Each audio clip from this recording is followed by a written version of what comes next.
കീഴാള ദൈവങ്ങളെ ക്ഷേത്രത്തിലാക്കി വേഷം മാറ്റുന്ന വരേണ്യ അധിനിവേശത്തിന്റെ കഥ പറഞ്ഞ മാടൻ മോക്ഷം നാടകം ജനഹൃദയങ്ങൾ കീഴടക്കി.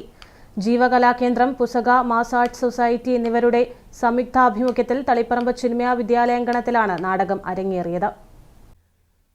ജയമോന്റെ കൃതിയെ ആസ്പദമാക്കിയുള്ള മാടൻ മോക്ഷം എന്ന നാടകത്തിന്റെ രചന രാജ്മോഹൻ നീലേശ്വരവും സംവിധാനം ജോബ് മടത്തലുമാണ് നിർവഹിച്ചത്. നാടകം അവതരിപ്പിച്ചത് ആലപ്പുഴ മരുതം തിയേറ്റേഴ്സ് ഗ്രൂപ്പാണ്.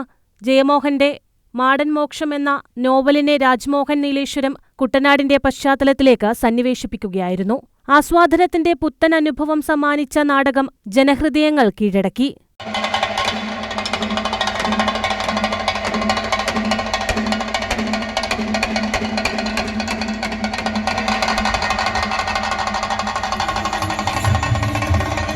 നാടകനടനും സിനിമാ താരവുമായ സന്തോഷ് കീഴാറ്റൂർ ഉദ്ഘാടനം നിർവഹിച്ചു.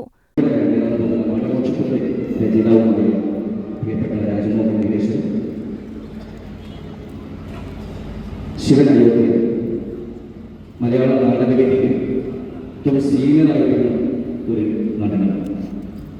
സ്പാർട്ടക്കസ്, ക്രിസ്തുവിന്റെ ആരാധന, അമ്മ തുടങ്ങിയ നാടകങ്ങളുടെ ശ്രദ്ധേയമായ വേഷങ്ങൾ കൈകാര്യം ചെയ്യുന്ന ശിവൻ അയോധ്യ എന്ന് പറയുന്ന സീനിയറായിട്ടുള്ള നടൻ മാടൻമോക്ഷത്തിൽ അദ്ദേഹം അഭിനയിക്കുന്നത്.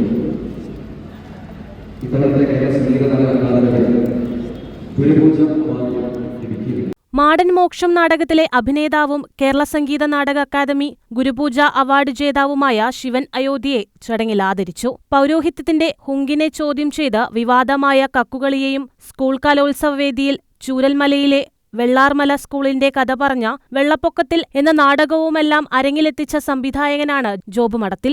22ഓളം അഭിനേതാക്കളാണ് നാടകത്തിലുള്ളത്.